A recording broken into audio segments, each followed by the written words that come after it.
But also, the point, too, is to be responsible for it. Yeah. Yes, you have to do all that, and I did all that, and you just have to be responsible with it.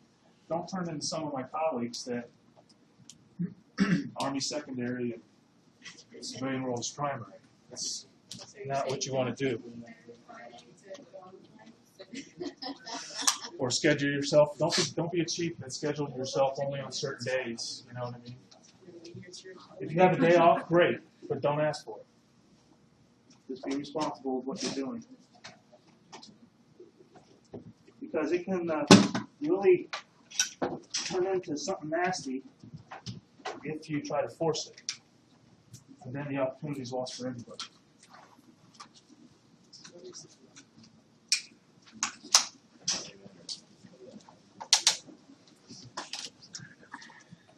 All right, here we go. NSAIDs. I'm sure just about all of you have taken an NSAID, right? Today, yes. A non-steroidal anti-inflammatory drug. That is what NSAIDs stand for. Am I on? Okay. So the first picture, I believe, that pops up is a chart. Oh, not yet. We'll get there. All right, so NSAIDs take advantage of altering this cyclooxygenase pathway. And cyclooxygenase is responsible for producing many of your prostaglandins. If I call a prostaglandin or a leukotriene an autocoid, that's synonymous. An autocoid means from the cell. You've produced it. It's from your cell. And so this little cyclooxygenase enzyme yields all of these prostaglandins and thromboxanes. And this only shows the cyclooxygenase pathway. There's also the lipooxygenase pathway. And for those of you that know someone with asthma, they might be on a leukotriene inhibitor. And you'll understand why here in a little bit. But if we have a ligand or some stress, we can activate this enzyme called phospholipase A2. And that enzyme is what kicks off a lipid, right? It transforms a portion of your cell membrane to make this arachidonic acid. So it actually cleaves a portion of your cell membrane. You get this arachidonic acid. And then you've got either cyclooxygenase 1, which is constitutive. If you hear that word, that means it's always there. Or it's inducible. COX-2, for example. That is induced in times of stress, inflammation. So those enzymes will break down this arachidonic acid to yield all of those prostaglandins. And so there's three forms of cyclooxygenase that I'll introduce you to. Cyclooxygenase 1, or 1A, cyclooxygenase 2, and cyclooxygenase 3, also known as 1B. Now, interestingly enough, the only cyclooxygenase 3 inhibitor that I'll introduce you to is Tylenol, acetaminophen. Now, your cyclooxygenase, you're converting arachidonic acid. One of your first prostaglandins that you make, prostaglandin G2, which then is converted to prostaglandin GH2. That's going to happen everywhere. All right? But in each specific tissue, you're going to have specific enzymes, i.e. thromboxane synthase, PGD synthase. And the point there is that tissues are specialized to produce a certain prostaglandin. So each one of those will happen in a specific tissue to yield PGD2, PGF2 alpha, PG2, PGD, PGD2, PGI2, or thromboxane A2. And then this indication, this DP, this FP, this EP, those are all just receptor designations. And what types of receptors do you think those are? Ionic or G protein? Ionic. G protein. G protein. So you're saying that basically the PGH2 gets released by the process, and then whatever tissue it goes to, it's going to have that enzyme. remember, so this is what each cell is set up with phospholipase A2. So if I have a stress trigger or a ligand, if I make it to that specific tissue, what I'm saying is that the PGG2 and the PGH2 occurs in all cells. Yes. Right? And that's still there. Now, what is the end result will depend on the tissue you're in. If you're going to make thromboxane A2, it's going to be a tissue that has TX synthase. Right. So in this tissue that you're talking about, for example, platelets for thromboxane A2, in that platelet, which has a lipid membrane, you'll have a ligand or stress that will activate PLA2, that will cleave that phospholipid. That phospholipid turns into arachidonic acid. That arachidonic acid in that platelet will go through the G2 and the H2 process. But in that platelet, you have that thromboxane synthase. Now, if I'm in the, I believe it's the kidneys, I may be wrong. If I am, I'll correct myself later. But for example, I think PGI synthase is in the endothelium of the kidneys to help maintain dilation. And so in the kidney, you'll have the cyclooxygenase, you'll have the stimulus that activates the PLA2, which cleaves the phospholipid in that cell, which turns it into arachidonic acid. And in that cell, you'll still have the G2 and the H2A. But in that cell, there's that PGE synthase. And in that cell, it's specialized to create PGE2. Right? Does that make sense? So there's not, you don't cleave something systemically and then that PGH2 is sent somewhere. That's occurring in cells. Okay. So here's a nice representation of the pathway again. And it shows you where all of the enzymes in play are located, or where they fall in the process. So for that one essay question, these charts that I've given you, if you can put these into words, goes a long way in answering that last essay question. Now also look where NSAIDs work. They work on the cyclooxygenase 1 and 2 pathway. Okay, so in that pathway, a phospholipid is converted after a stimulus or stress by PLA2 to arachidonic acid. And if you're looking at the cyclooxygenase pathway, either 1 or 2 are going to convert it into G2, and then a peroxidase converts that G2 into H2, and then a specific synthase, depending on where you're at, is going to make all of your prostaglandins. But if I give an NSAID and I block that cyclooxygenase pathway, what does log mass action say? Shun. Everything's shunted. And what do we know about leukotrienes? Bronchoconstriction. So whenever you've heard of aspirin-induced asthma, this is the pathway. You have shut down the cyclooxygenase pathway, and now you've let leukotrienes run rampant. And they bind to leukotriene receptors, which are potent bronchoconstrictors. And so those drugs that end in KAST have developed a market share because they block leukotriene receptors. I can't say Montelukast and something else. All you FPs that have said it routinely, I have no idea how to say those names. Singular. Singular, there you go. Now, these prostaglandins, they are made for a reason, okay? They mediate processes. They will help with inflammation, or they may be pro-inflammatory. They may aggregate platelets. They may vasodilate. They may vasoconstrict. They may bronchodilate. They may bronchoconstrict. They may be uterine contractants. They may be uterine dilators. But what does that depend on? Cell tissue. The tissue or the cell that's making the prostaglandin. And so by taking a general NSAID, you're going to have specific activity and blocking some of these responses in certain tissue. But you can also see why kinds of stress or certain ligands that make these prostaglandins, what their physiologic impact is.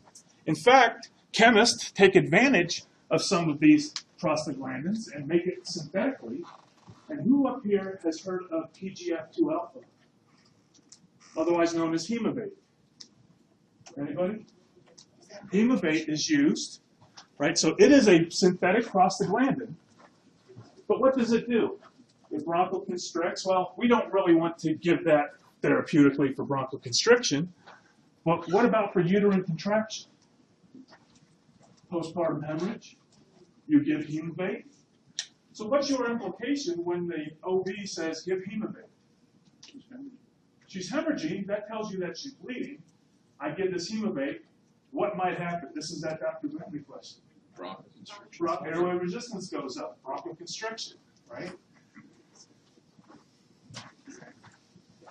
So here's that pathway made bigger.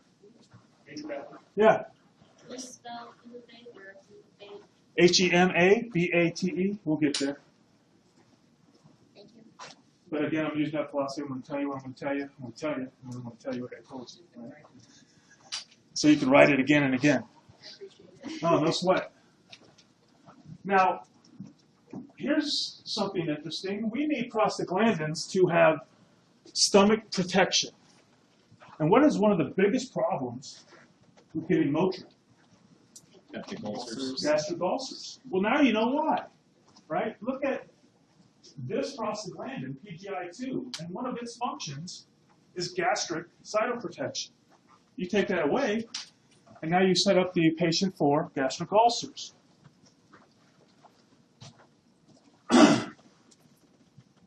Who here has taken care of newborns? Okay. And you probably heard something about prostaglandins and the ductus arteriosus. Right? Keep it patent. Well, there's a drug you can give that's a PGI-2 analog to give to a newborn. Right. But now, why do you think Motrin is probably a bad idea in mom before she delivers? Because you don't prematurely close your You have a premature closure of that PDA. Because, and how did I get there? I blocked Cyclooxygenase. So that's how you want to ask yourself these kind of questions. So I have this end result. What are the implications? What could have happened to get here?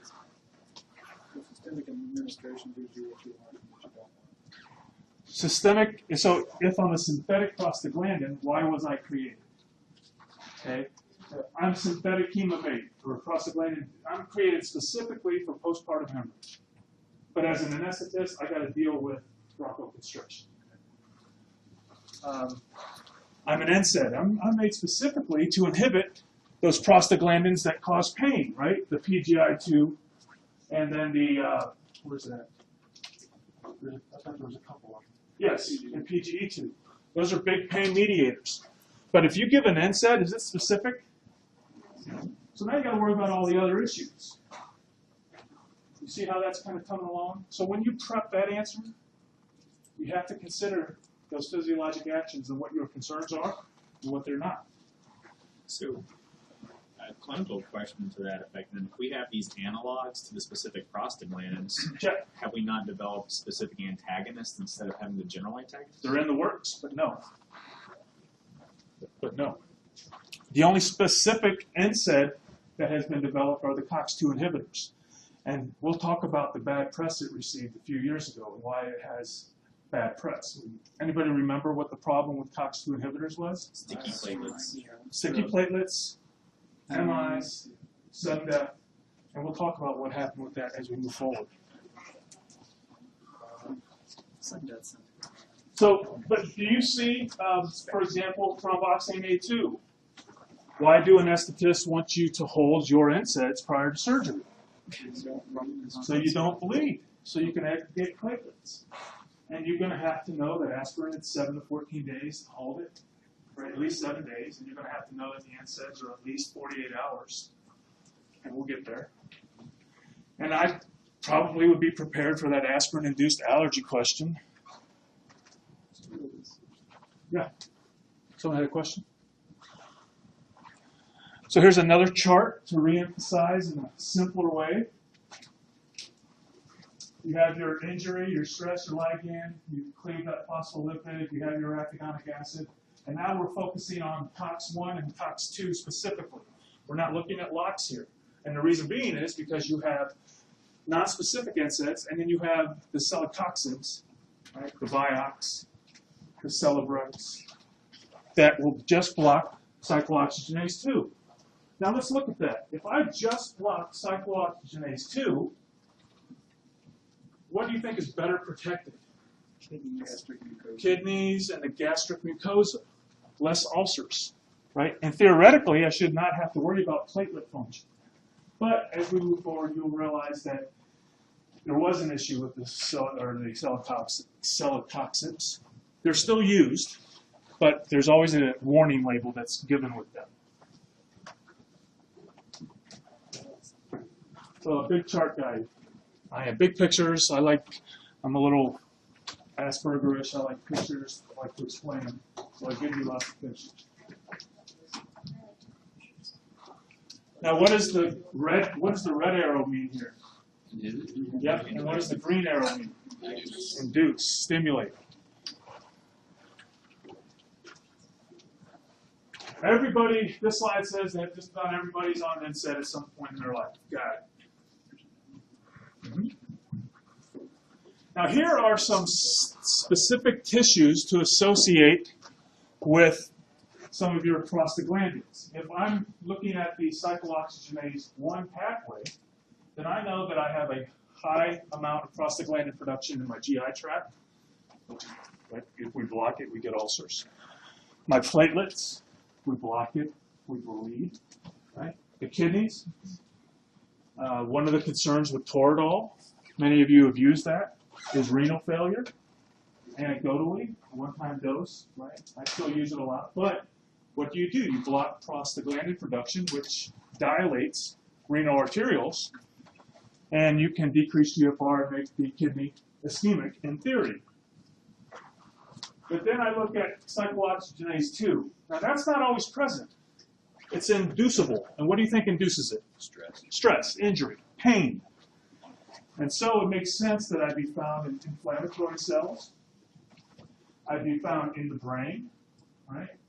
I can understand now that cancer stresses me, so cancer cells will have high concentrations of COX-2 as well as make other cells produce COX-2. Also, during female reproduction, this enzyme is induced to help make more prostaglandin, because prostaglandin, as you develop in term, is partly responsible for why you expel the parasite at the end of gestation.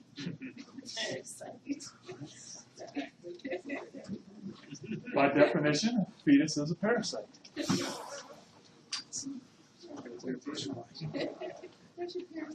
So if I were to ask you, where is COX-1 found in high abundance? You should be able to tell me kidney, stomach, and platelets. Primary roles in the kidney, stomach, and the platelets. If I ask you about COX-2, I'm looking at kidneys, and I'm looking at the brain, central nervous system. This should make sense. One's for pain. The other one is for platelet aggregation, cytoprotection, renal function. Now, do my non-selective NSAIDs just block COX-1? No, they'll do both.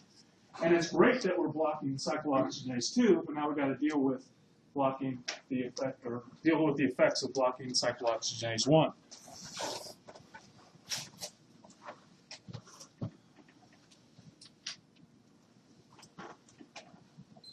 The surgeon takes a knife and cuts you open.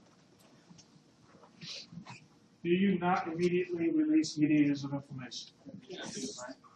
And do you not stress those cells?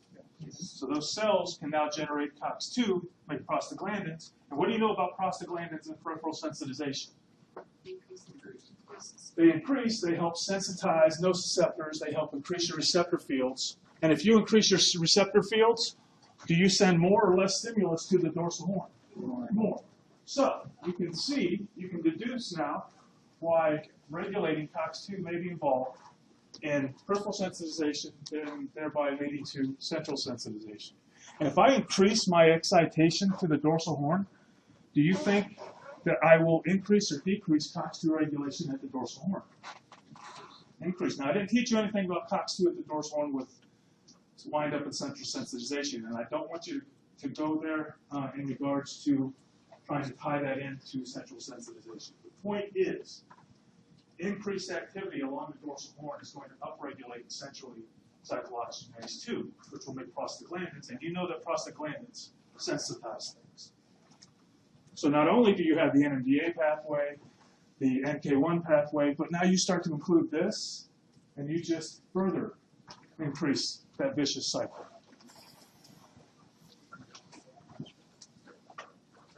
Wow, I'm really telling you what I told you here. So, cyclooxygenase 1, right, stomach, and the prostaglandins for that cytoprotection are E2 and I2. The kidneys, it's E2. And the platelets, you're going to have thromboxane A2 and PGI2. Now, why do you think you have both of them? So let's go back and look at this. So thromboxane A2 and PGI2. Notice their effects on platelet aggregation. What does the body try to mediate? Its own response. Because you don't want too much of a good thing, right? You don't want too much of a good thing. And so you want to be able to make thromboxane A2, but if I'm in the surrounding area, I don't want that thromboxane A2 to start affecting other cells. So what do? If that prostaglandin is released into the periphery, right, that PGG2 in the surrounding area, now the site of injury is going to be more affected by thromboxane A2, and the site that's healthy, PGI2 is going to help keep platelets from sticking there. So you're trying to mediate your own response, because you don't need to clot on a healthy endothelium.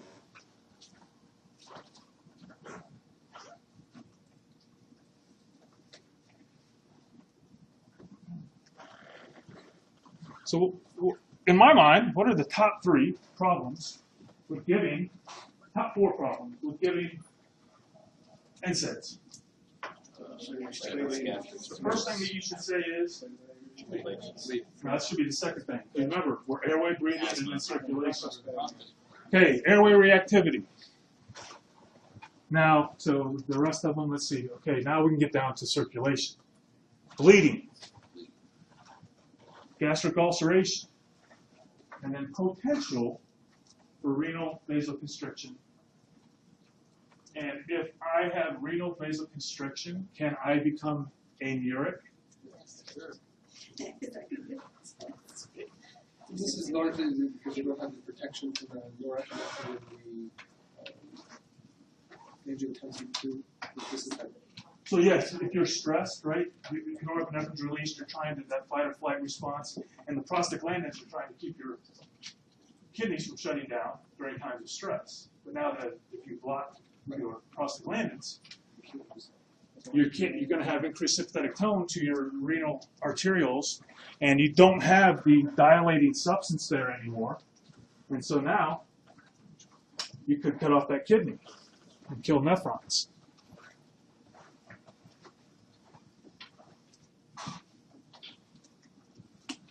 Wow, this is like the 4th time I'm mentioning bronchospasm with NSAIDs. Probably pretty important. So then, if I say, what's the problem with NSAIDs, and you say bronchospasm, I'm going to say, why? What happened? How did you get there? Exactly. And so you have a patient that has known issues with NSAID or aspirin-induced bronchoconstriction. Which of the following drugs might you consider as well in giving the patient prior to surgery? All right, it's the leukotriene inhibitor.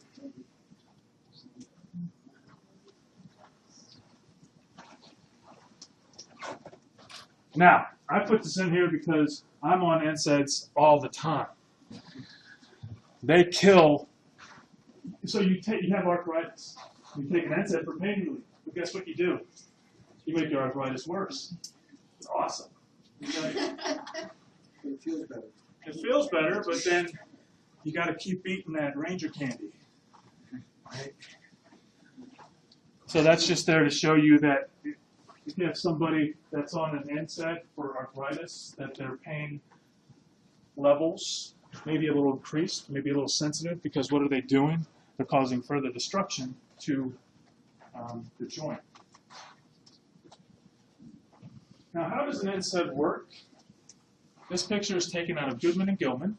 It's also found in Evers.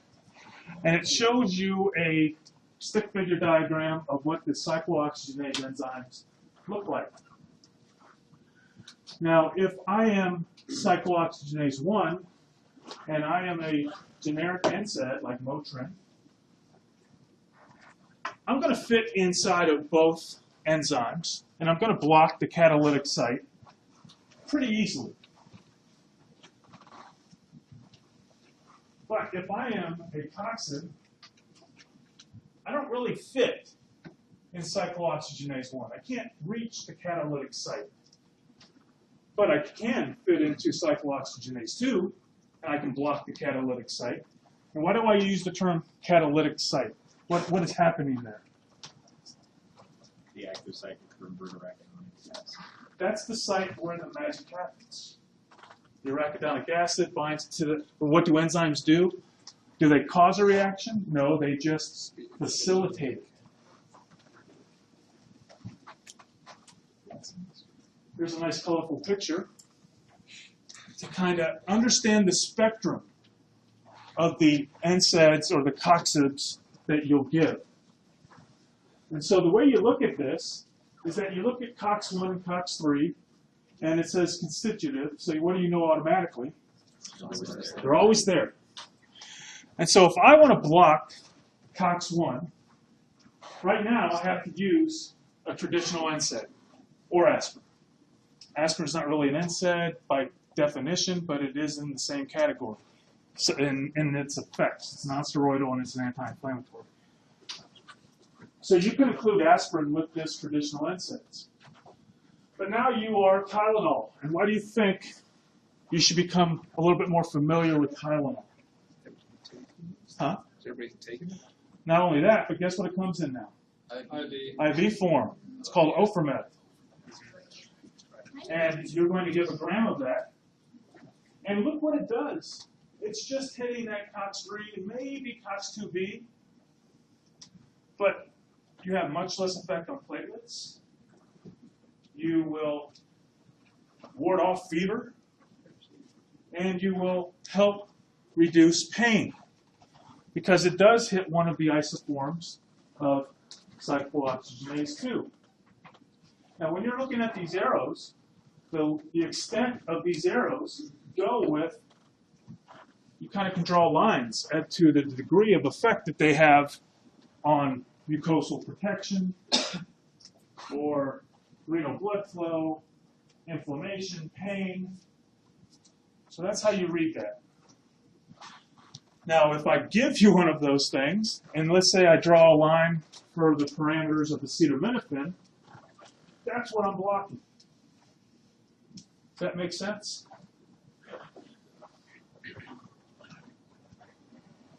I really overdid this, didn't I? All right, so the way you look at this,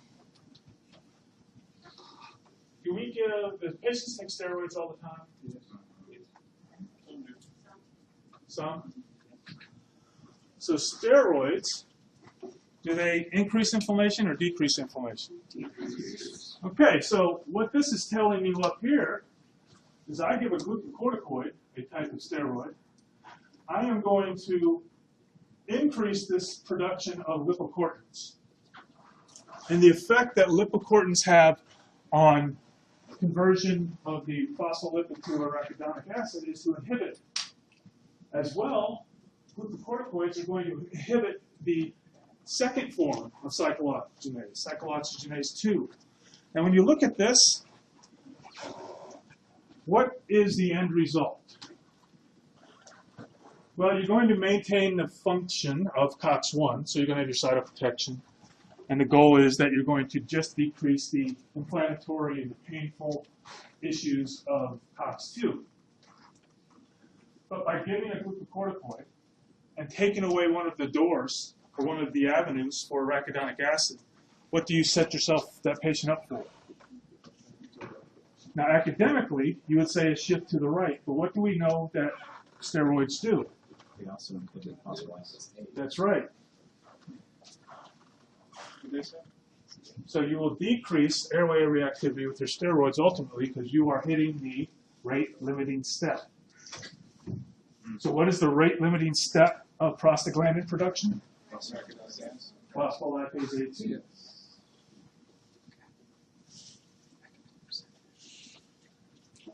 So here's a chart of the NSAIDs that you should have a familiarity with. Okay, so aspirin. Now you'll read some books that will call it an NSAID and some books that won't. But it works the same way. It covalently bonds, irreversibly bonds to cyclooxygenase 1. And therefore, the platelet is deemed worthless until you make new platelets. And how long does it take to make a new platelet? 7 to 14 days. Right? And you also should be familiar with, I put checks by these, you should be familiar with Ketorolac. You should be familiar with naproxen and ibuprofen. You should be familiar with meloxicam. Why is that? We use it all the time. What's it also known as? Mobic. And then your coxibs are up there. And celecoxib is one that is still used, called Celebrex. And if you're in England, paracetamol is used. So were you saying that aspirin is selective to COX-1? No, aspirin is across the board. Okay. And it's irreversible to all forms, not just the thromboxane A2. That's correct. And the thing that we highlight immediately is the bronchospasm and then the platelet function. Yeah. It's Tylenol. It's Tylenol. It's just the way they call Tylenol overseas. It's acetaminophen.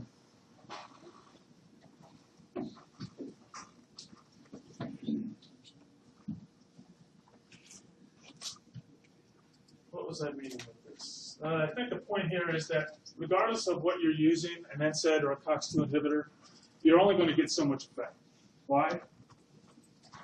Why is there a ceiling effect? You can only block too much of it. There's only so many enzymes. Once you increase the dosage past that, it's like the law of diminishing returns. You're not going to get any further effect. You're only going to increase the potential for gastric ulceration, renal toxicity, platelet aggregation, or lack of aggregation, anticoagulation. Wow. I say the same thing over and over and over. That's okay. If I move through the slides quickly, there's a reason. Just focus on what I'm saying. So aspirin. So now we're talking about specific drugs. Many of you have used aspirin. You're going to have many patients on a form of aspirin, whether it's 81 milligrams or they like to take 2 a day. You're going to have to be familiar with that. And as the anesthetist, I'd be more concerned with the 2 tablets a day versus the 81 milligrams. Because you're still going to have some type of platelet function. Now, what is the coagulation test for aspirin? Is that the blot thing? So it's called a bleeding time. Bleeding time, yeah. You put a tourniquet on the arm, you cut the arm, and you see how long it takes to bleed. Not really a good indicator. I wouldn't advise I don't remember ever ordering that. I think it went out with bleeding. or to stop bleeding to coagulate. Which I think is really a leach test. But the point is that it is a prostaglandin that will irreversibly block that cyclooxygenase enzyme. That is the point I want you to take home. Now, why do we take this PO? Seems absorbed through the stomach. Why is it absorbed through the stomach? Okay. It's an acid. It is a weak acid with a pKa of 3 to 5. And what is our stomach pH? Be anywhere from 1 to 5, right? And so if I take a weak acid and I put it into a more acidic environment, do I have more AH or more A minus? AH. And AH is not charged, and therefore will pass through the stomach into the circulation more readily. Sure, is it COX-1 or COX-2? Both. It will block both. Is there some selectivity for the kidneys? If I had to say which spares the kidney more, an NSAID or aspirin, you should say aspirin. It's not absolute protection. It's just not as potent of a renal vasoconstrictor. And is that direct renal vasoconstriction or indirect? Indirect. Indirect, yes. I know you said this was technically. Well, it depends who you read. Some authors will, Why is it not considered an NSAID? because of its mechanism. It's irreversible. That's the only thing. Other than that, they call Motrin and all of the other reversible cyclooxygenase inhibitors NSAIDs, non-steroidal anti-inflammatory drug. Is this not a non-steroidal anti-inflammatory drug? And the only reason I'm making this point is because you're going to read some books that call it an NSAID and some books that don't. And so when you try to sharpshoot, you say, so-and-so says that this is not an NSAID. Okay, awesome. Great. The board won't do that. What is the board going to ask you? How many days do you hold it prior to surgery? That's right. That's your board question. Or why? Why do you have to hold it 7 days? The lifespan of the platelet. Because it irreversibly inhibits platelet function for the life of the platelet. And how often do you make new platelets? Every 7 to 14 days.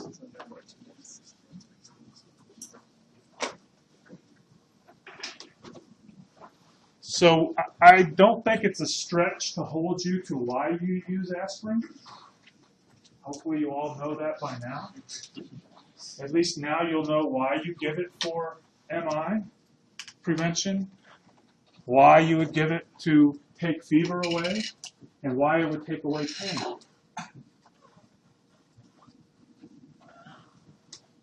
We talked about the PDA earlier. I'm not going to get into that, and I have no idea why I put it here, just to maybe reemphasize that giving aspirin to a pregnant woman may not be your best bet.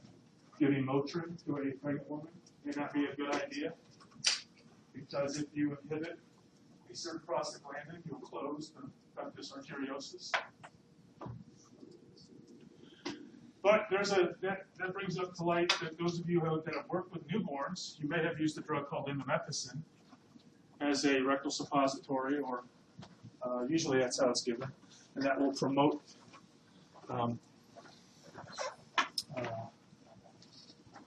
I take that back. So this is a blocker given to neonates, I got to remember correctly. It's usually given PR, and if the baby is born and the duct doesn't close, yeah, that's right, they give Indomethacin to help close that ductus arteriosus. Comes up again, antiplatelet effects of aspirin on COX-1. And so what is the prostaglandin you're concerned with aspirin?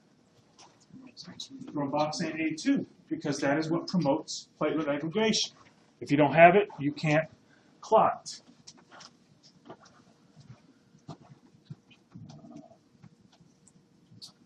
So a normal bleeding time, not that I'm going to hold you to it, but I believe it's 6 minutes. So if I give 2 tabs of aspirin, I could extend that up to 18, 20 minutes. But not a real sensitive indicator of bleeding. Better test for that. And you really can't use INR or PT-PTT for that, because it's not indicative of dysfunction.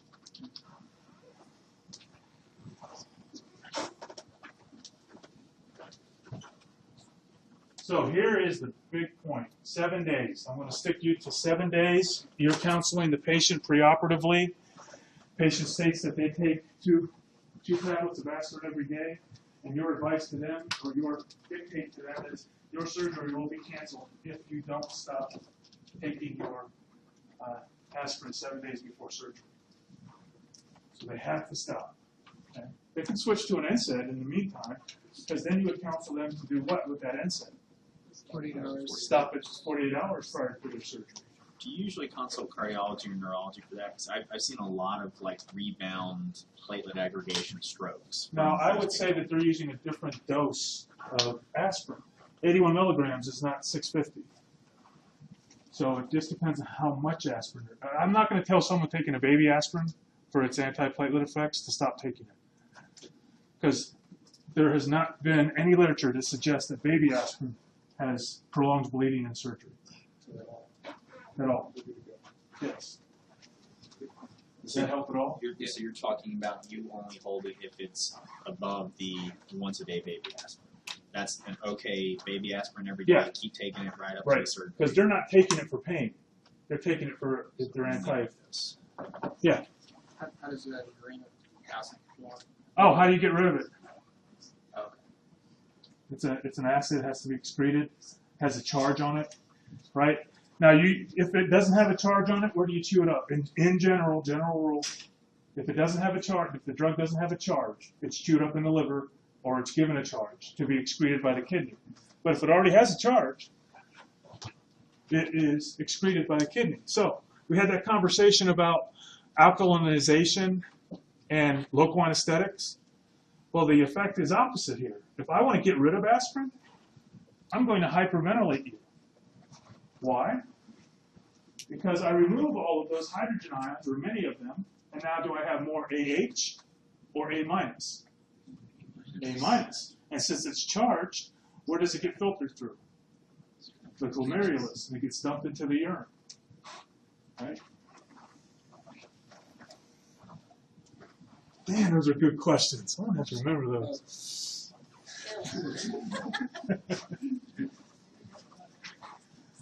So it should not be a surprise that you could have a patient on aspirin if they've been on it chronically that has some heme in their stool. And if it's just chronic, are they going to have that lactary stool? No. So it may show up as an anemia. Now, if you're going to look at PT and it's prolonged and the only thing that they're on is aspirin, they're probably on a heck of a lot of aspirin, a milligram a day. Some patients take up to 3 grams. I'm sorry, a gram a day or up to 3 grams a day. They take a lot of aspirin. Why would I want to avoid aspirin in these disease processes? What do they all promote? If I'm deficient in vitamin K or I'm deficient in von Willebrand's factor or I have hepatic dysfunction, do I bleed or not bleed? Bleed.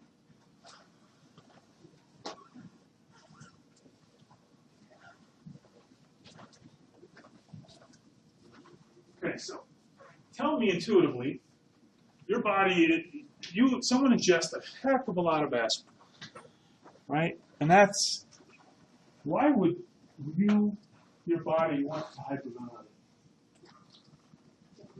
That's right.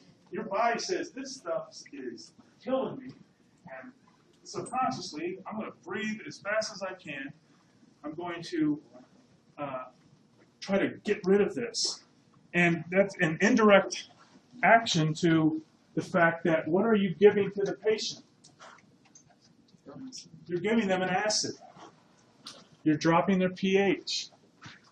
And so your body's going to respond, your chemoreceptors are going to respond to try to get rid of that acid and hyperventilate.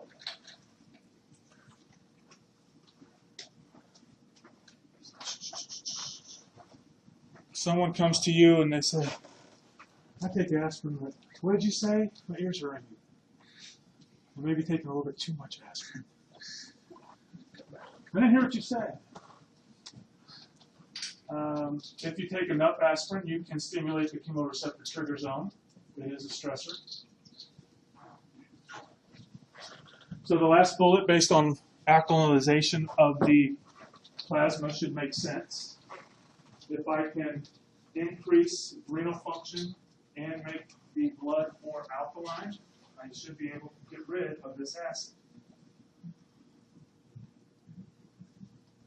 Take a break.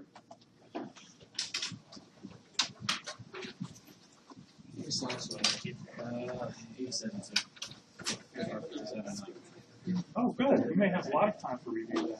Sweet. So what do we review tomorrow? We'll see where we get. Once we finish this, we'll start the review process. This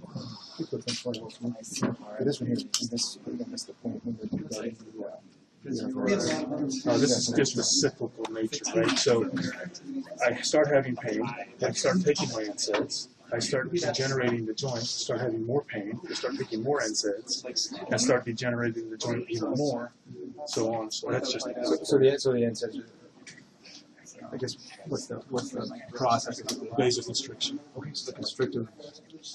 Especially in small vessels. And a lot of small vessels here in maintain. Okay, so they just keep breaking down, not necessarily. They keep making that joint hypoxic. Okay, so the joint itself is weak. Doesn't have substrate. It can't live. It can't grow and flourish. So that's it. So it's a vasoconstrictive response at the joint. Yes. Not like it's causing Well, indirectly. indirectly. It is because You don't have any oxygen. there's no oxygen going to it. That's Injury. Cells die. okay. I get that one. That's more chronic. Oh, yeah. And the, last one here. Yeah, do that. So, if you can open up I'll see if I can find it. Baby aspirin? Other one of my stuff. This one. What are those donuts? Go ahead, Bobby. Answer your question. I'll think of my one now.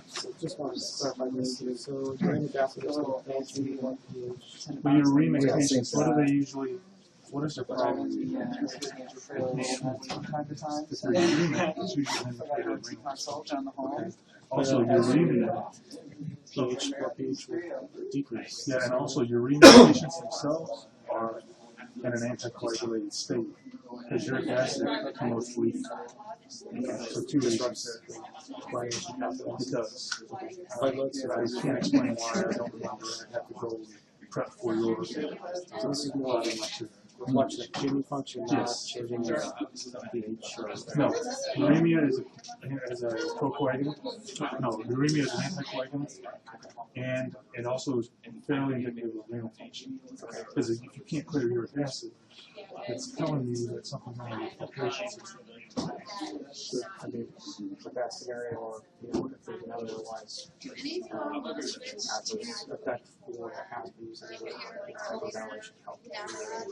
Yeah, but that's theoretical point, but clinically, you're not, because if they're there, they're going to do other there's some type of factor or something, coagulation, and then give sodium because that's going to be a better facilitator of removal of the acid. It's the bicarb, the vascular system to get the message. Nothing can do to speed up platelet production. Oh yeah, you can. You can. Give more platelets. Well, yeah, it's not just overdoses. Give them a 6-pack. That was my question.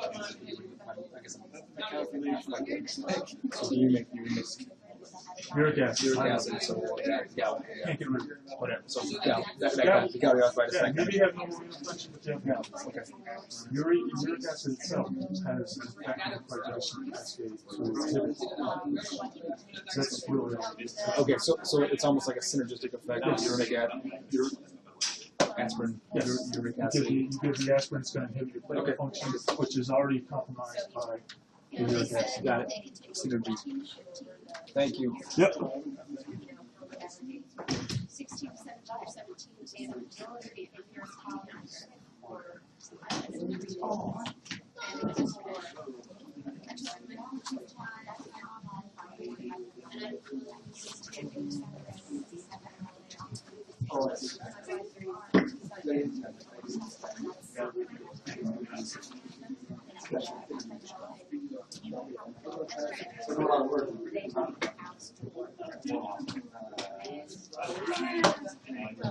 So, pretty tolerable lecture.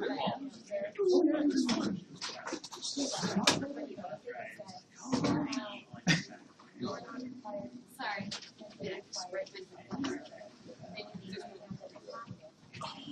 So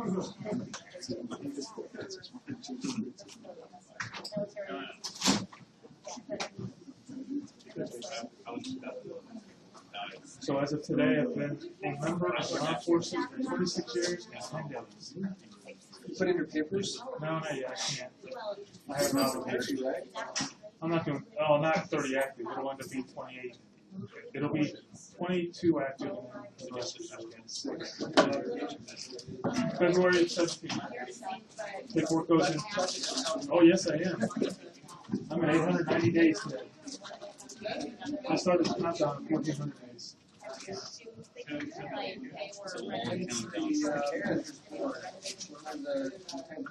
Oh, I've already got past it. I'm actually hoping to get past over. Well, that's what I'm saying. It's going to throw off your credit for it. Yeah, I know. No, well, if I get picked up, I'm going to stay in my obligation. If I don't get picked up, with that 46% requirement instead of 50%. And I'm okay with that. I'm absolutely fine. I can't believe that they referred my OER and referred nothing wrong. So I missed weight. I missed height weight. That's why I got. Yep.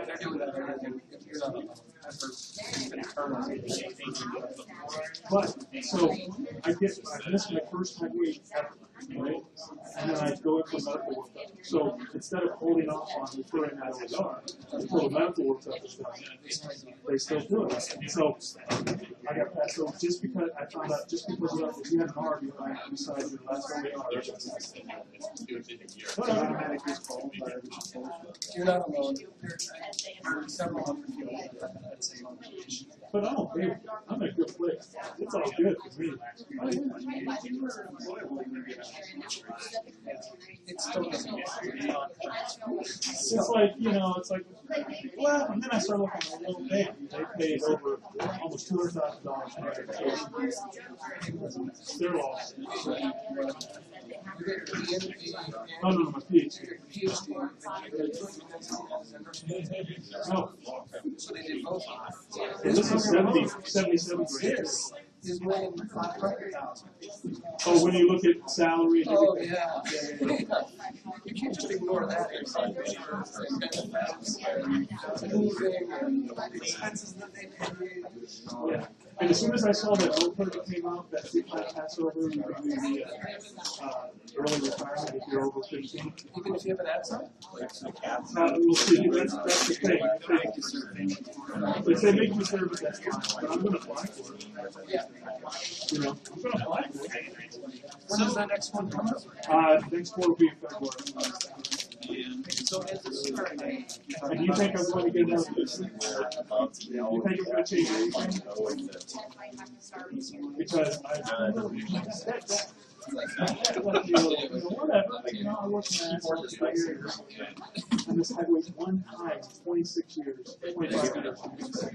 Did I get the front of my core?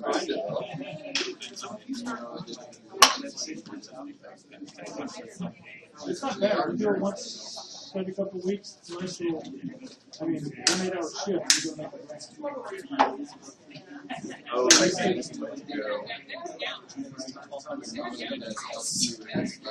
And if as long as you do it responsibly, do it like once every week or once every couple of weeks, you find it. What you do is you get your schedule, you find when you're off, and then you go to your staffing agency and say, I can work this day, I can work this day. It works out just fine. And you don't change your schedule. If you're moonlighting, you make the moonlighting fit your schedule. So is it like you do, like say I want to go schedule next Tuesday, but Well, what happens is that the people that you employ with, they have to sign a memorandum of understanding that the needs of the military will come forward. But they're pretty cool. And many times you're going to be working for former military people. You're never going to know other people. And if something really came up, you can have to buddy before you can pay some kind of shit. I can screw that. I have a P test with a little 8-hour shifts in Army service?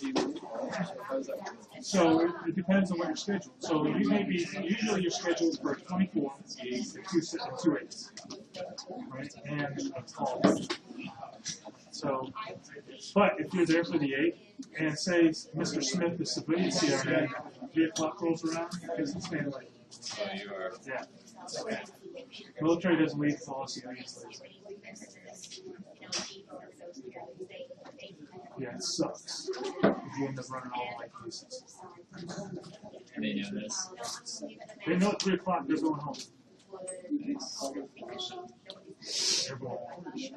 Oh, that's funny. That's what I used to say. Like, so I'm leaving unless you would like to start upping the rate I get paid. Yeah, that's what happens. If they go overtime, they get paid about time and a half. They get paid Sometimes it's like, so they're usually $199, making 200, 240 sometimes. show up early to have my coffee in the morning at work, and I'm like, it's a mess, get out there. I'm like, just so that you know, sign If I sign in, I'm like, sign away, I'm in. but see, now you're military, so get in the room. You just do a bitch about it to your military boss and go, I don't want to hear it. Get out there. Yeah, because I can't pay these guys till they come on the clock. And then he says, didn't we just fund your education? But you're going to have good chiefs, you're going to have some not so good chiefs. Hopefully you work with the good chiefs and everybody's involved in the OR. Some places the chiefs kind of like, where'd they go? Were they on the floor? You know?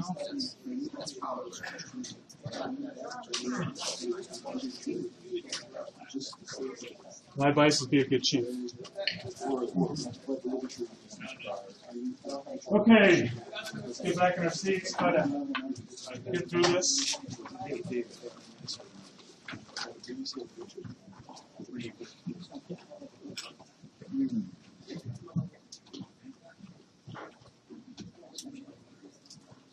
All right, anybody here familiar with NSAID overdose? What happens when people take a lot of Tylenol or a lot of aspirin or a lot of Motrin? Last year or the year before, I had a student who had a friend at the beginning of the school year that got drunk and downed a crap ton of Tylenol and ended up dead 2 weeks later. Was in the ICU for a couple weeks. A young man, and the NSAIDs killed his liver in high doses. So, knowing that story, elevated doses of NSAIDs and aspirin will kill your liver. Renal dysfunction. Aspirin appears to have the least effect on renal dysfunction. I'm not really worried about metabolic alterations because what do you know aspirin to be? It's an acid, so it's going to cause metabolic acidosis if you take a large amount of it. And if you can make that connection, then you should understand in part why some of this is going on. Okay. Why would you get hyperglycemic by taking chronic aspirin?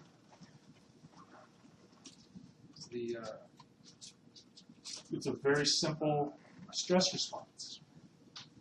By taking a constant stressor, like too much of a good thing is a bad thing, right? So too much aspirin turns into a stressor. Now, uterine effects. This is with all the NSAIDs.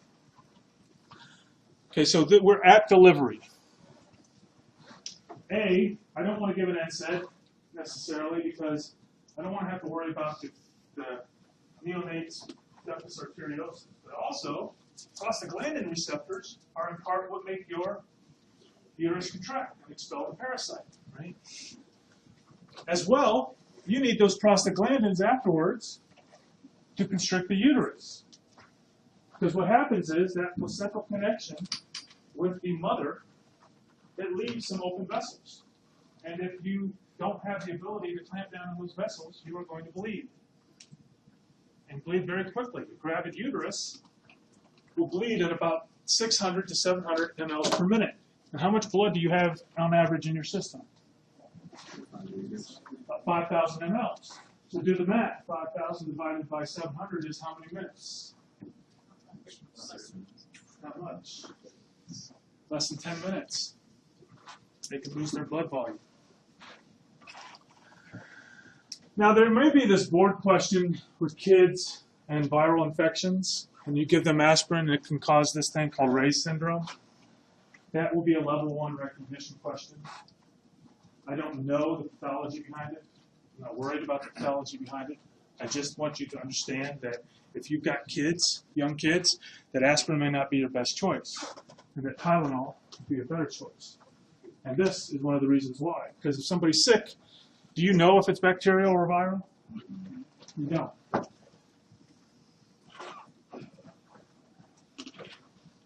Allergic reactions. Maybe a true allergy, that's one thing, but it also could be a huge shunt of arachidonic acid to the lipoxygenase pathway. Like leukotrienes and those mediators involved in the leukotriene pathway are potent bronchoconstrictors. They're vasodilators. And if you vasodilate your nares or your soft tissue in your larynx, does it get bigger or smaller? The tissue size. You vasodilate? You vasodilate. The hole gets smaller. You get some nasal stuffiness. You may get some laryngeal edema. So it could be a true allergy, or it could be a result of the leukotriene pathway. And the only way you're going to know that is if you've underwent an allergy test to test your immunoglobulins, right, your complement factors.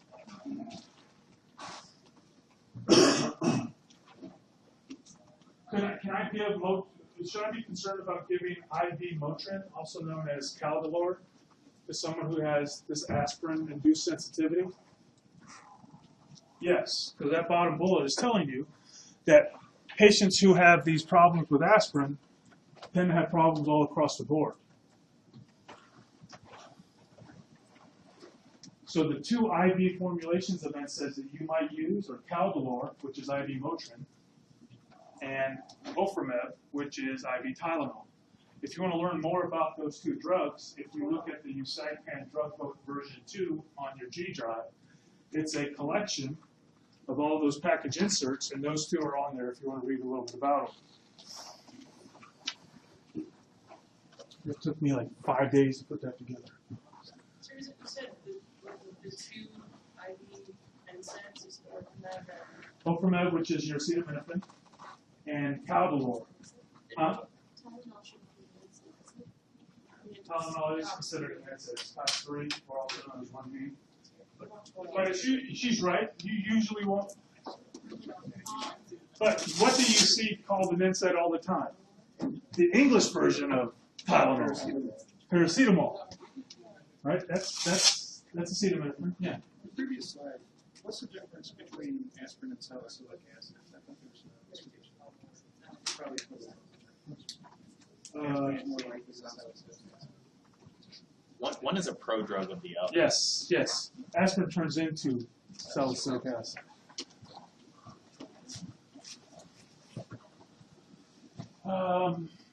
So if you have a patient with asthma, right, up to 1 in 5 of those patients could have a sensitivity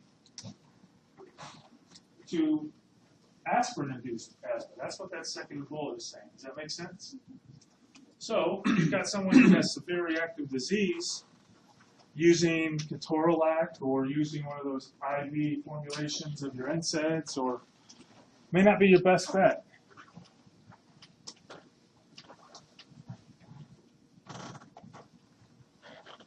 All right, Tylenol. So weak COX-3 inhibitor. What's that cyclooxygenase inhibitor also known as?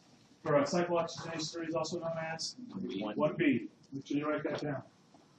1B, sir? 1B, 1 Bravo. Now, unlike the salicylate category, you don't see a lot of the gastric irritation with the acetaminophen. And if you go back to that colored picture, you can kind of see what is inhibited and what isn't. And that'll kind of explain, because of its selectivity, you don't necessarily hit the prostaglandins involved in the COX-1 pathway. Right? Someone was asking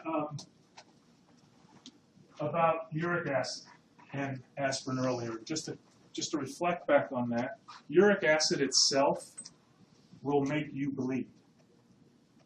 Uric acid levels are also indicative of an inability to excrete acid, which may be indicative of a renal problem. You can have gout and not have a renal problem, but the fact that you have increased uric acid levels alone are going to make you more prone to bleed. Okay? So if you put that on top of giving a salicylate or aspirin, you've increased that potential. So now that we've readdressed that, if we give Tylenol, we don't necessarily hit that thromboxane pathway. Maybe in low levels, but not like your conventional NSAIDs.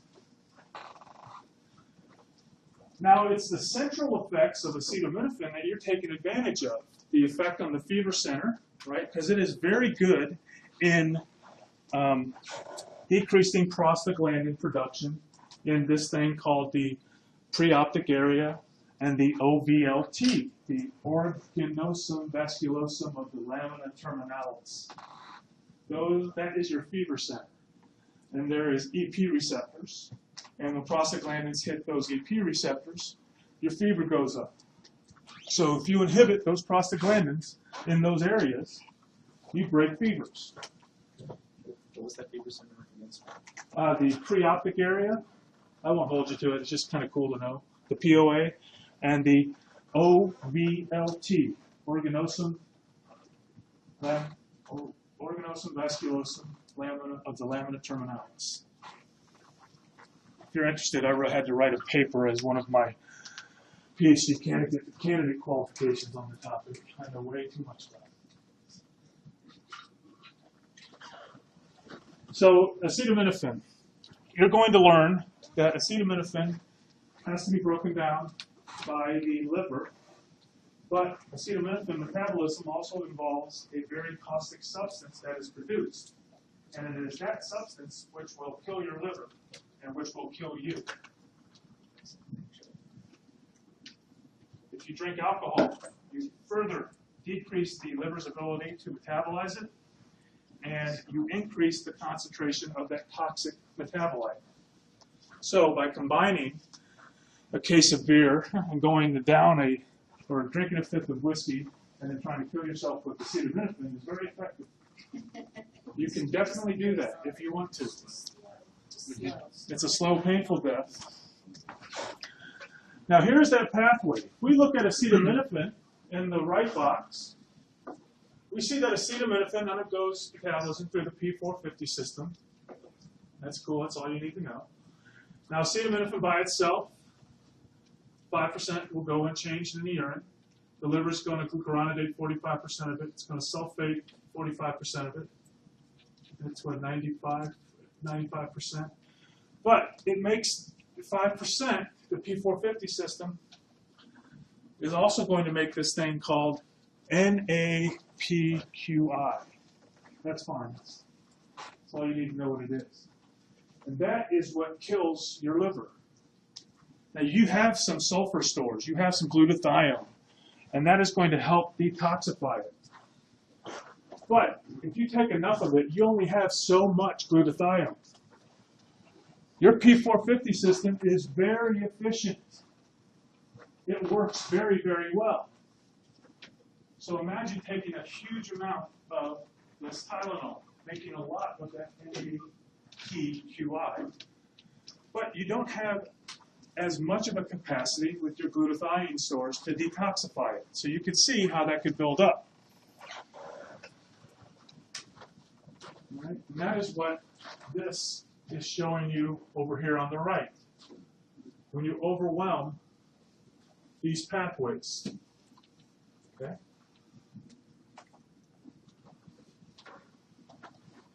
So how can you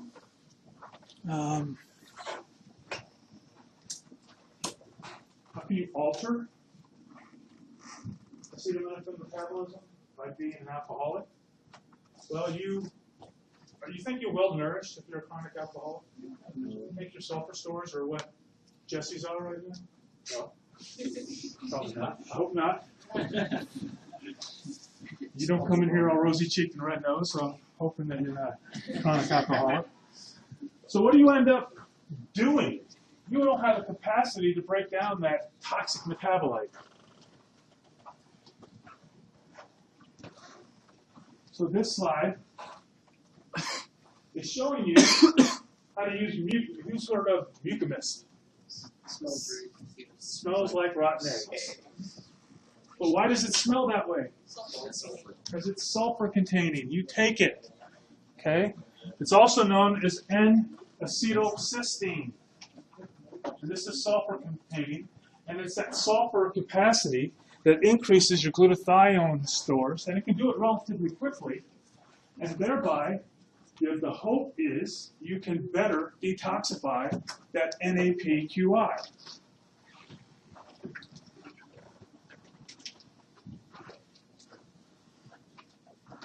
Now, if you have to use this, as an anesthetist, you're worried about ABC, right? Because they're giving this in the ER, and they're calling you now because maybe you're having some respiratory distress. Because it contains sulfur. And patients that have reactive airways are sensitive to sulfur-containing compounds, for whatever reason. Any questions on Tylenol, acetaminophen?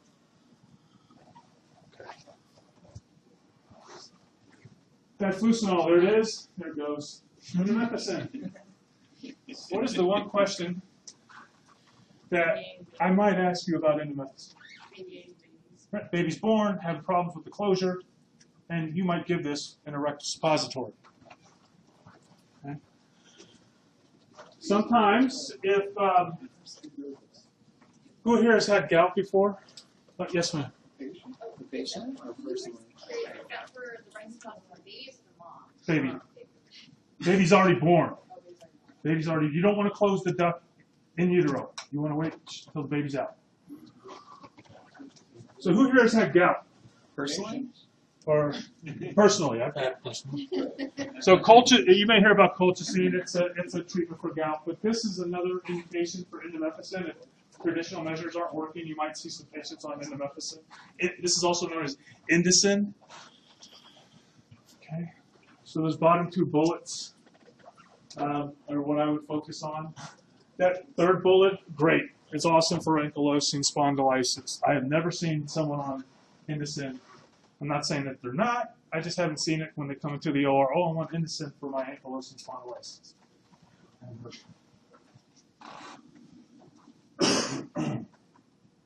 It should make sense to why you can have GI upset. I don't know about the headaches. Soludac. I don't think there's much I want to say on this. Yeah. See ya. All right. So naproxen and ibuprofen. I would like you to know that these are propionic acid derivatives. Now, why would you choose naproxen over Motrin? BID versus TID duration of action. Dosing frequency. Dosing frequency. What's the value of knowing that it's a propionic acid? You may this. So a question that you might see on a board is that this propionic acid derivative is taken twice daily. Or blah, blah, blah. I've seen that before.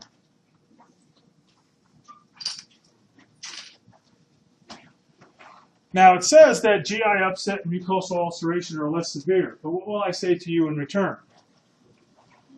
That depends on the dose, right? So maybe you're taking naproxen to try to decrease your dosing. Maybe that's effective to give you less GI upset, but do patients on Motrin and naproxen get GI upset? Yes, of course they do.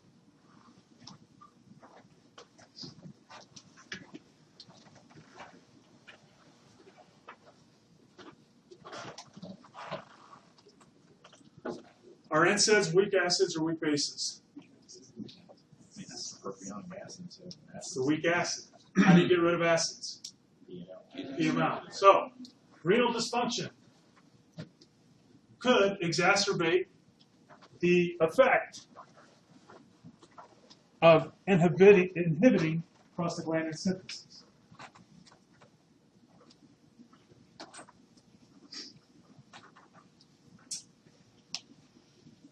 So these drugs are highly protein bound. Okay. One interaction that might have to be adjusted is warfarin. If someone is taking Motrin theoretically for pain while they're on warfarin, you might have to decrease your warfarin dose. Why? Because plasma protein binding sites are occupied by the propionic acid derivatives. In those three drugs, Motrin is the exception in that it is the least bound to the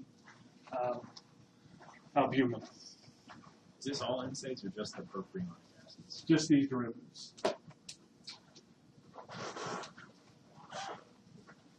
If you are like me and take Ranger candy just about every day, you could have blood cell synthesis problems, which could lead to agranulocytosis and some problems with your bone marrow, right? The ability to make your granulocytes.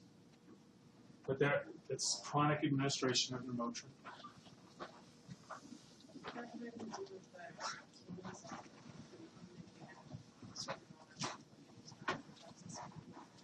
I'm sorry? It may. So she brings up, could this be because of toxicity issue in regards to which organ again? The kidneys, like erythropoietin. It could be. Yeah, EPO is reduced, right? If you vasoconstrict the kidney, what happens? It gets hypoxic. But in that instance, what would EPO do? It will go up, right? If I make your kidney hypoxic, how do you respond? You're at altitude. Why do you make more red blood cells? You're hypoxic. You make EPO. But the problem is, can I get the EPO? That is a nice speculation. I'm not sure on it. But the point here is that you could get bone marrow suppression and some agranulocytosis with chronic administration of Motrin. Phenylbutazone, there it is. And if I had to know something about this, this will be an NSAID to use for gout or rheumatoid. There it goes. You're not going to deal with it. And if you do, you'll look it up. There it goes. All right. See ya. Piroxicam. Now this drug does have extensive protein binding. So I could ask you a question about drugs that are highly protein bound. And what would be the question, Jeffrey? Give me a question that I could ask. What are some of the drugs you know that are protein bound? Blanking on this. Here's a veterinary question. If you were on Mars. No. Which one of your local anesthetics is highly protein bound? Bupivacaine. Do I increase or decrease toxicity of bupivacaine if I give someone a drug that ends in CAM? Decrease. Because I have competed for protein binding sites. Makes sense, right? So you're having more free drug? Yeah, more free drug. Not surprised if I tell you about it beforehand. So here's the point. I give you a drug that's highly protein bound. It's going to compete with other drugs that are highly protein bound for plasma proteins, increasing the free fraction of both. Okay.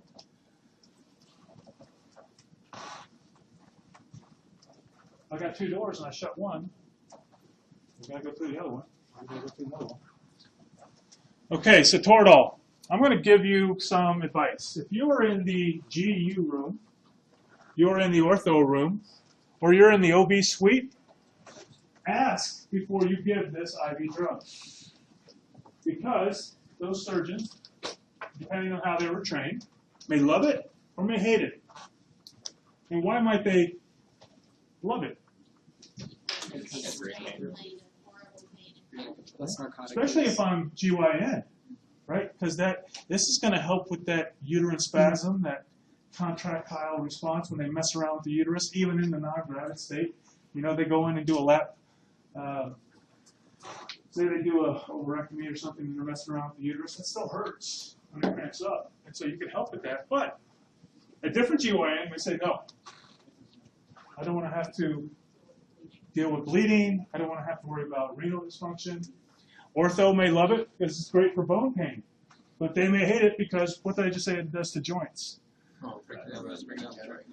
Right? So they may say, oh, I don't want this drug. But I will say a one-time dose of an NSAID is not necessarily going to cause joint disruption. Oh, the joints. So if you're an ortho, right, it may inhibit wound healing, right? And wounds for ortho are bones, okay? So if you go back to that slide about the joint and how NSAIDs can be cyclical in its destruction. But I'm saying that a one-time dose, if someone who's not chronically on it, usually is not an issue. Now, they may love it because it takes care of pain very well, but the renal toxicity and the wound healing issue may rear its head. Never hurts to ask, how are you with Toradol? Because 30 milligrams of Toradol has a morphine equivalence of 9 to 10 milligrams of morphine without the respiratory depression. For the non-pregnant patients, menorrhagia, one of our primary drugs, are Nsaids. Did you hear that? I absolutely agree. So if you have fibroid uterus, menorrhagia for the non-gravid patients, very effective at treating that type of discomfort. How about GU? Why might you think they hate it? Some of them. Because they read that one case report in the literature about the one-time dose and the renal failure.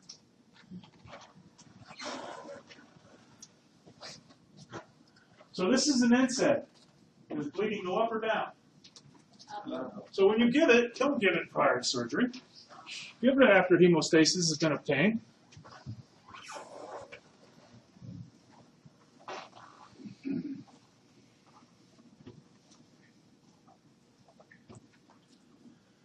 The second bullet, I read that, and I'm thinking to myself, hey, I guess I could get the neuroendocrine response. It's not well established as to why if you give it during a spinal anesthetic, that it increases bleeding time. But I do know that vasoconstriction is augmented by the sympathetic response. And you have more ability to control sympathetic response with a general anesthetic than you do a spinal anesthetic. So possibly that's the rationale.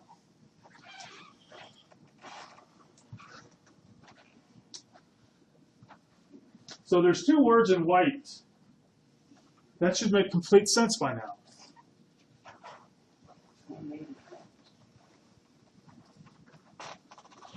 I don't know.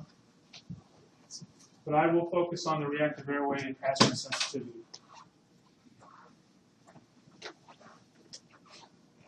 So again, I didn't lie to you. Make sure you ask. Use caution prior to these 3 specific surgical populations when using Toradol. It is a wonderful drug. It is used a lot. But every once in a while, you get that surgeon that will try to fry your bottom if you give it on your own. Okay? It's okay to ask. All right, so colchicine. If I bring it up, Major Fraley is going to say, gout! That's great. There it is. Moving on. Airborne. Allopurinol. Gout. Moving on. All right. COX-2 inhibitors. Give me some benefits of a COX-2 specific inhibitor.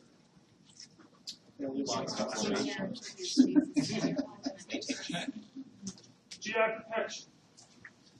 Okay. In theory, what should you have less of as well? Well, you definitely have this. You have less worries about platelets because it's COX-2. Problem is, that turns into a bad thing.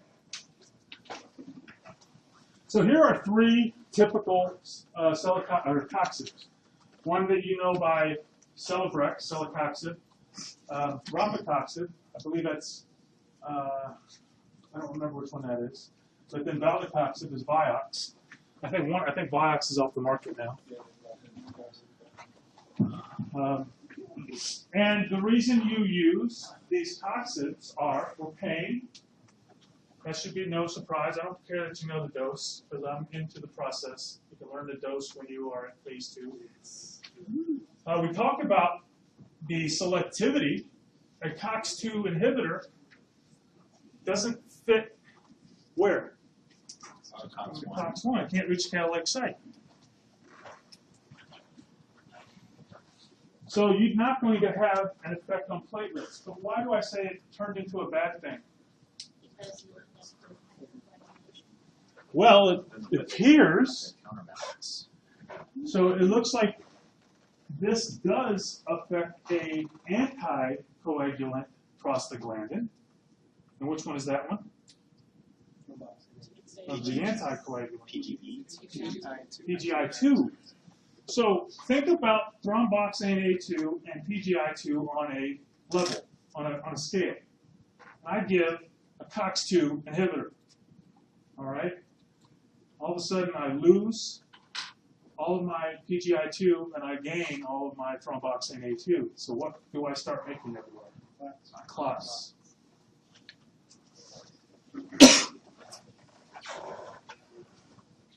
And so that's why a lot of bad press came out about these COXIBs.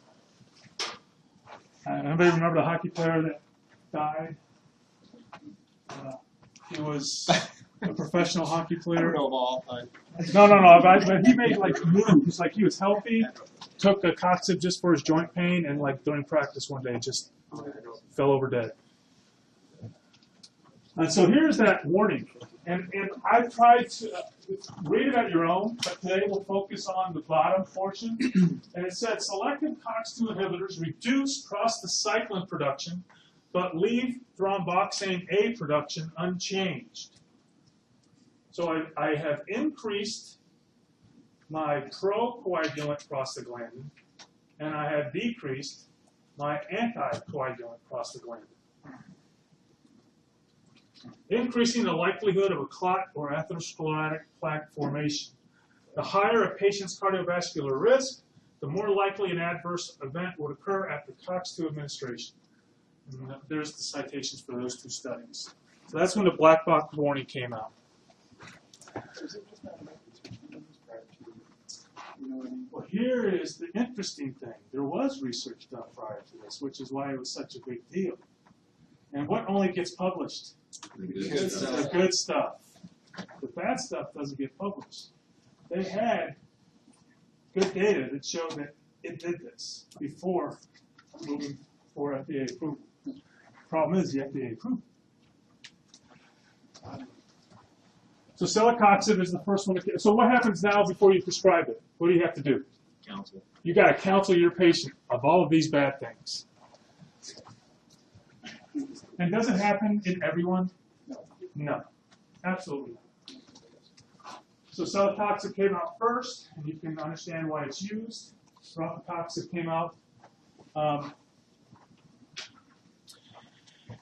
This one came off the market in 2004 after this study. I don't remember the citation, but it was shown that in this particular population, the risk of cerebrovascular accidents and MIs went up. Valdecoxib, again, also came out. It's good for pain. Paracoxib. The cool thing about this drug I would like you to know is that it's a prodrug. It's an IV formulation, and it's a prodrug. It's not, but it's just cool. There is a prodrug for this. It's not available. Absolutely, you're correct. But it is a prodrug.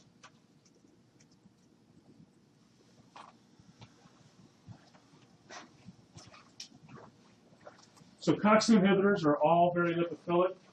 They're going to pass through membranes easily. They're broken down, at least Celebrex is, by the P450 system. The rofecoxib is broken down by a different mechanism in the liver. One of the things is the sealing effect for analgesia. And why is there a sealing effect? There's only so many enzymes. There's only so many COX-2 enzymes.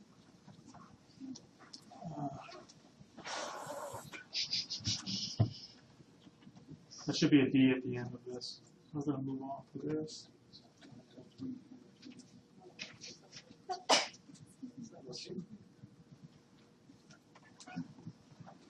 So when this was first marketed, these COXIBs, this is the first statement they were pushing, right?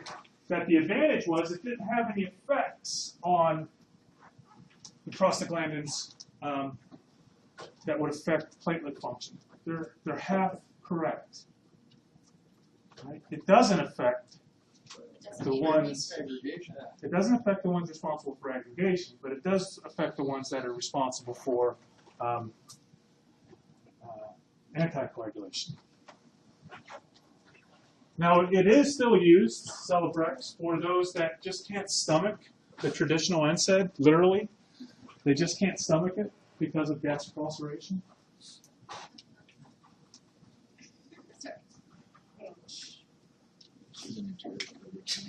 One of the things that I should be protected by, I shouldn't have any problems with colon cancer, right?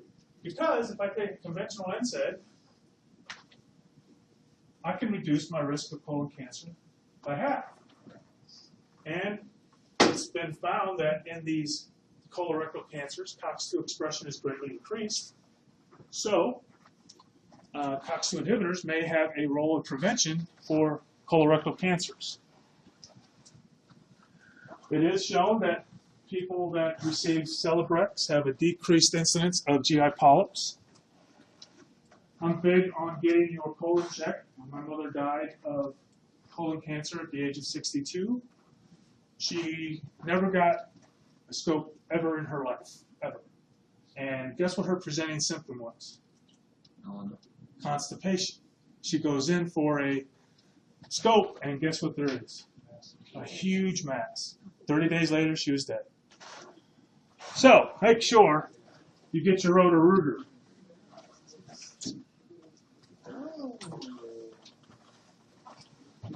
Aspirin, would aspirin be in the conventional NSAIDs? Yes. Aspirin affords you GI protection. Motrin affords you GI protection. Your COXIBs afford you GI protection.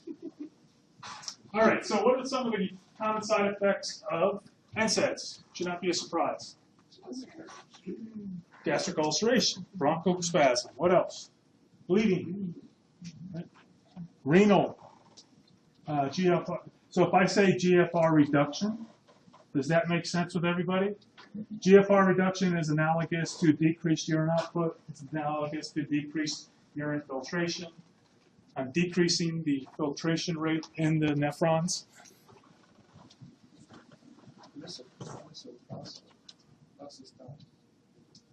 If someone is taking an NSAID and they're having stomach problems, they may also be put on a PPI by the gastroenterologist, a proton pump inhibitor, to decrease the acid content.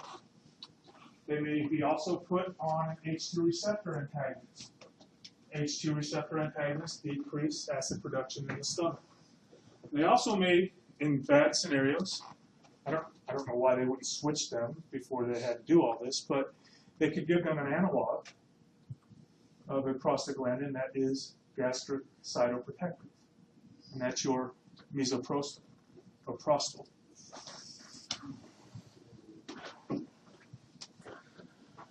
So a big statement was made in, I believe it was Evers, that only COX-1 is expressed in the GI tract. Okay, I'm not that bold. I will say primarily COX-1 is expressed in the GI tract because there's a lot that we don't know yet. So if I'm able to give a COX-2 inhibitor, I'm going to have less of the problems of blocking COX-1.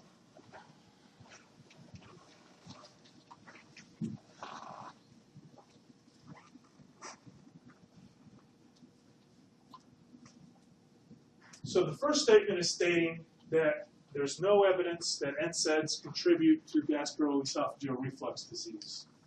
And I would say that's true, because what is GERD a problem of? Lower esophageal sphincter tone. Yeah, it's a sphincter tone problem. maybe there's more acid in the stomach, but the acid's not going to get up into the throat unless you have a sphincter problem. So I would agree with that statement. Now, if I take enough pills over time, though, I could erode my esophagus a little bit and make it a little sensitive. That's what pill esophagitis is.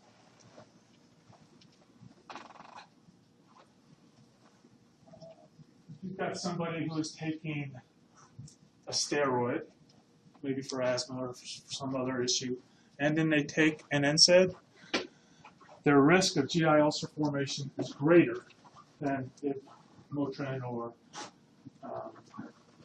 naproxen is used alone, those types of NSAIDs. I think I've hammered this enough. Do platelets contain COX-2? Right? And if they do, it doesn't really freaking matter. Because what's the problem in platelets? If I bind COX-1. So, if I'm an NSAID, it's reversible, but it's going to take some time. Make sure you hold off your NSAIDs prior to surgery at least 48 hours. You will read books, and the range will go from 24 to 96 hours. I just took the middle, 48 hours. The thing NSAIDs with the exception of COX-2. Yeah, COX-2 inhibitor is not an issue. So for COX-2, they can take a COX-2 withdrawal. Right? But what do you have to worry about then? Aha, clotting, aggregation. So you rob Peter to pay Paul. And that's what the bottom bullet is saying. If you're on a COX-2 inhibitor, you may not have the GI problems, the platelet issues, but you could go in the other spectrum and the patient could throw a clot on you in the OR. It's awesome. I've hit this slide enough. I'm going to move on.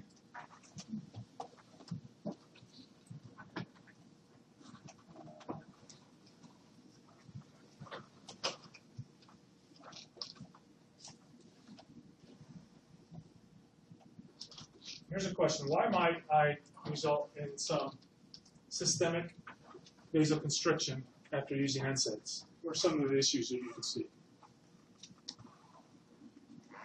What do I increase the tone of? My renal, afferent, arterial? What happens when you increase that tone? What do you decrease? GFR. When you decrease the flow through the kidney, what do you start releasing? Renin, angiotensin. That system starts to develop, and that could cycle hypertension effects. And this bottom bullet is saying that not everybody experiences a dramatic effect. I will say that some will. I can say from personal experience that I never had blood pressure issues until I started having to take chronic doses of NSAIDs. Now, if I am young and strong and like most of y'all, some of y'all aren't young anymore, but you're all strong, and you're healthy, and you take an NSAID and it's not chronic, you're not going to have an issue on renal function. You're not going to have an issue.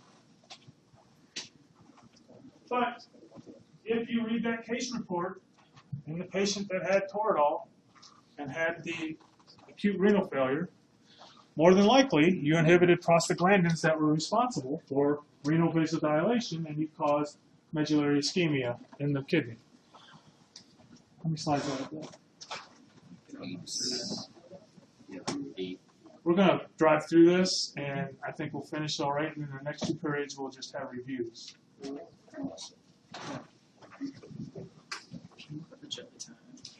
All right, so I want you to think about this. If I've got somebody so this is saying NSAID-induced nephrotoxicity could be augmented by the following factors. Why does hypovolemia make sense? GFR is already low. It's already low. Right? What about CHF?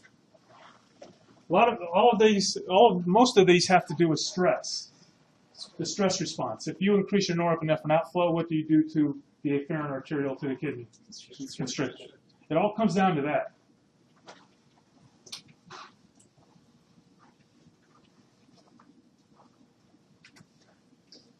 So if you are the anesthetist and you want to use Toradol, you've got good evidence to suggest that as long as you replace their fluid deficit and put them under general anesthesia, you're not going to have any issues with renal function.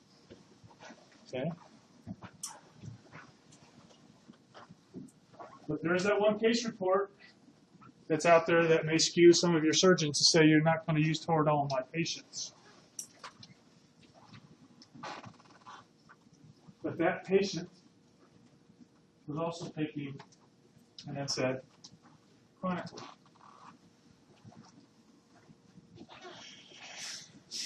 I said earlier that if you take enough of an NSAID, you're going to damage your liver. So it should be no surprise that you see some of your liver enzymes elevated in a patient taking chronic NSAIDs.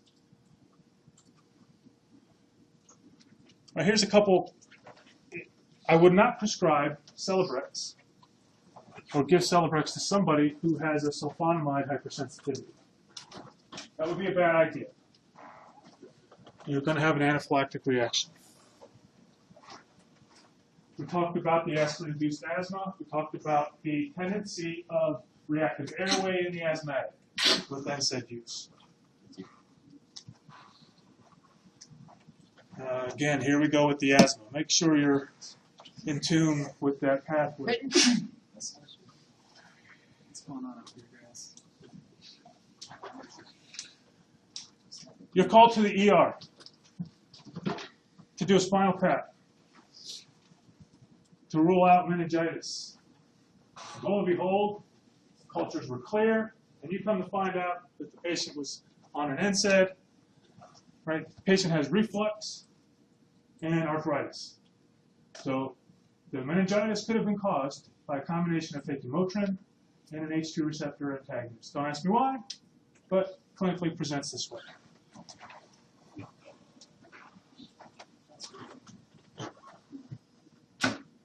That's a zebra, by the way. Don't go in there and saying, are they on an NSAID and H2 proton pump or H2 antagonist? But if they are, I'm not doing the spinal tap. No, you'll do the spinal tap, and then you'll figure out what's going on later. We talked about the ortho issues, so bone healing could be a problem. Make sure you ask before you give it in ortho, any NSAID, and that's it. Are there any questions? I had a lot of redundancy in that lecture. There's only so much you can say in that pathway. If you don't have any questions, that's all I have for you.